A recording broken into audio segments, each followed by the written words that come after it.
गरुड़ जी ने नागपाश से भगवान को मुक्त किया, लेकिन गरुड़ जी को अभिमान हो गया कि ये कैसे भगवान है जिनको मैं मुक्त कर रहा हूं। वो गरुड़ जी के मन में संशय लेकर के भगवान शिव जी के पास पहुंचे।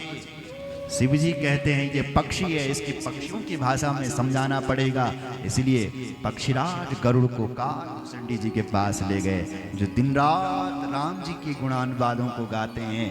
कहते हैं ये तुम्हें समझाएंगे, क्योंकि मेरा समझाया हुआ तुम्हें समझ में नहीं आएगा, क्योंकि तुम पक्षी हो। और ये पक्षियों की भाषा में राम कथा निरंतर गाते रहते हैं इन पहाड़ों के शिखरों पर।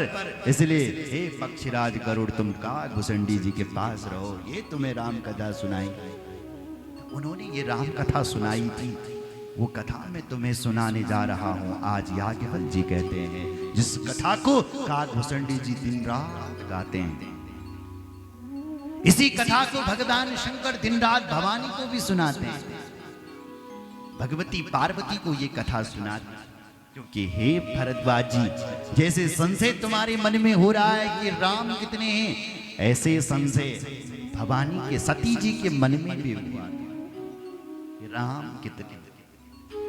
ऐसे संशय कीन भवानी, महादेव तब कहा बखानी। ऐसे संशय तो भवानी ने भी किया था, तब महादेव जी ने राम कथा सुनाई थी भूषण जी। भरद्वाज बोलो जय श्री राम।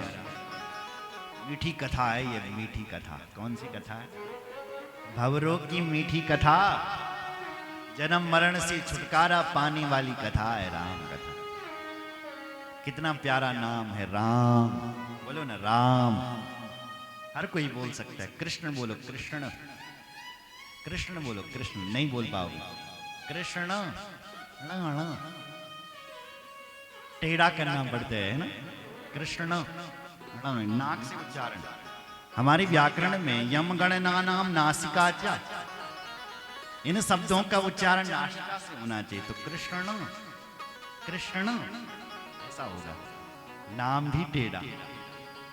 कृष्ण भगवान रहते भी टेढ़े, मुकुट भी टेढ़ा, झूला भी टेढ़ा। भगवान कृष्ण का सब कुछ टेढ़ा है, लेकिन राम जी का सब कुछ सीधा। राम खड़े भी सीधे हैं, राम नाम भी सीधा है, सब बोल पाते हैं। क्यों जी? बोलो जय सिया राम।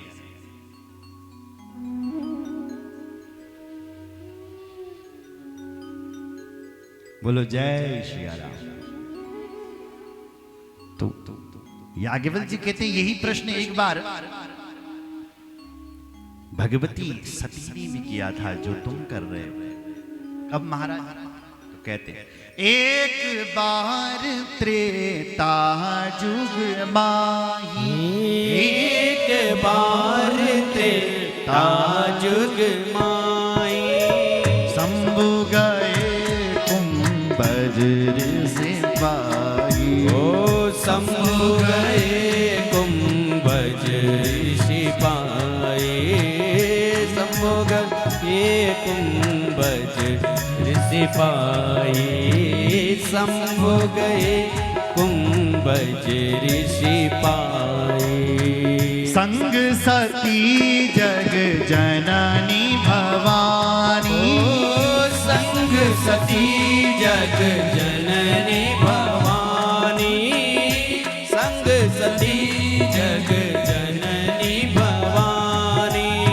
पूजे ऋषि अखिलेश्वर जानी, पूजे ऋषि अखिलेश्वर ज्ञानी, पूजे ऋषि अखिलेश्वर ज्ञानी, पूजे ऋषि अखिलेश्वर जानी। एक समय की बात, एक बार त्रेता युग माई, भगवान शंकर को जब वियोग हुए बोले सती जी सभी लोग घूमने जाते हैं, तो भगवान शंकर कि जब घूमने की बारी आई तो भगवान शंकर कथा सुनने के लिए गए। इस दुनिया को देव भगवान शंकर ने सिखाया, भाई जब तुम्हारा विवाह हो जाए तो सबसे पहले कथा सुनने के लिए जाओ, सब कुछ बाद में करो। भगवान शंकर का जब विवाह हुआ तो भगवान शंकर कथा सुनने के लिए गए। कहां गए? कुंभज ऋषि के पास। शंभु गए कुंभज ऋषि पाए। कुंभज ऋषि के आश्रम में गए और संग में किसको ले गए? बोले संग सती जग जननी भवानी। संग में सती जी को लेकर के गए महाराज। कौन जा रही है संग में? संग सती जग जननी भवानी। क्या शब्द लिखे हैं! जगत की माता, जगत की जननी यानी सती भगवती भगवान शंकर के साथ कथा सुनने के लिए जा रही है। जनबल ऋषि के आश्रम पर पहुंचा। ऋषिवर ने देखा है मेरे घर पर महादेव आए हैं, वो भी सती के साथ आए हैं महादेव। तो महादेव को बोले स्वागत कर। आवाओ महादेव। पूजे ऋषि अखिलेश्वर जानी। ऋषि ने खड़े होकर के महादेव के ऊपर माला पहनाई और भगवान शंकर का मां सती के साथ स्वागत किया। भगवान शंकर बैठे। कहा गुरुदेव आप मुझे कथा सुनाई। तो कुंभज ऋषि ने उनको कथा सुनाई। राम कथा मुनि बरज बखानी, सुनी महेश परम सुख मानी। ऋषि पूछी हरि भगति सुहाई, कही शंभु अधिकारी पाए। राम कथा मुनि बरज बखानी। राम कथा मुनि सुनाने लगे। सुनि महेश परम सुख मानी। भगवान शिव जी ने सती के साथ कथा को सुना। लेकिन आश्चर्य मानो, शिव जी ने कथा सुनी लेकिन माता सती माता ने कथा नहीं सुनी। क्यों नहीं सुनी? क्योंकि सती जी को लगा दिखाला बाबा अमुक ते प्रणाम कर लगियो, ये ने क्या कथा सुनो ने हम। अरे भाई कोई कथावाचक तुम्हें प्रणाम करे, प्रणाम जी, तो अभिमान नहीं करना चाहिए। तो ऐसे मुनि ने प्रणाम किया। भगवान शंकर ने तो कथा सुनी। लेकिन सती जी ने कहा ये बाबा, इन बाबा जी की कथा सुनेंगे, हम इनकी कथा जो हमें प्रणाम कर रहे हैं, ये क्या कथा सुनाएंगे? तो कथा नहीं सुनी सती जी। लेकिन भगवान शंकर ने खूब कथा सुनी। कहत सुनत रघुपति गुण गाथा। कहत सुनत रघुपति गुण गाथा। कहत सुनत रघुपति गुण गाथा। कहत सुनत रघुपति गुण गाथा। कछ दीन रहे गिरिनाथा। कछु दीन रहे रघुनाथा। कछु दीन रहे गिरिनाथा। कछु दीन रहे गिरिनाथा। कछु दीन रहे गिरिनाथा। सुनो जरा। कहत सुनत,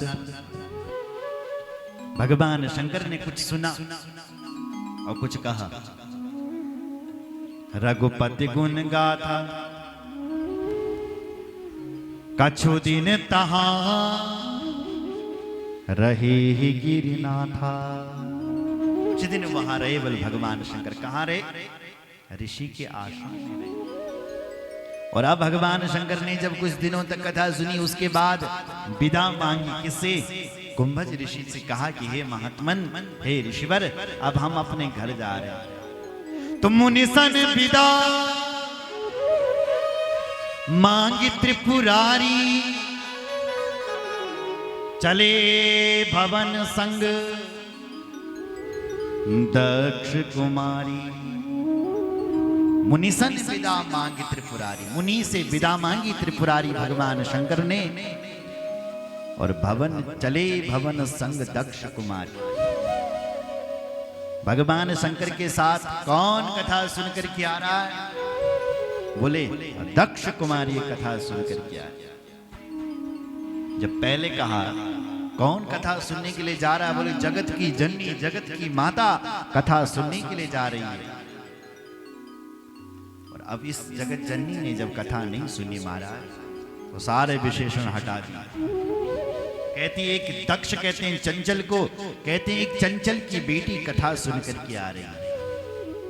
कथा सुनकर के आए भगवान शंकर और दंडिकारण्य की भूमि में पहुंचे। ये भूमि ब्रह्म की भूमि है साहब। और जैसे ही भगवान शंकर आ रहे थे कि तेई अवसर भंजन मही भारा हरि रघुवंश लीन अवतारा। उसी समय क्या हुआ गया कि भगवान राम जी का प्राकट्य हो गया। राम जी का अयोध्या में जन्म हो गया। भगवान राम ने अल्पकाल से भगवान राम बड़े हुए, सारी विद्याओं का पान किया। उसके बाद भगवान राम विश्वामित्र जी के साथ उनके यज्ञ की रक्षा करने के लिए चले गए। वहां पर सबसे पहला वध भगवान राम ने ताड़का का किया था। एक ही बाण प्राण हर लीना दीन जान तहि निज पच दीन।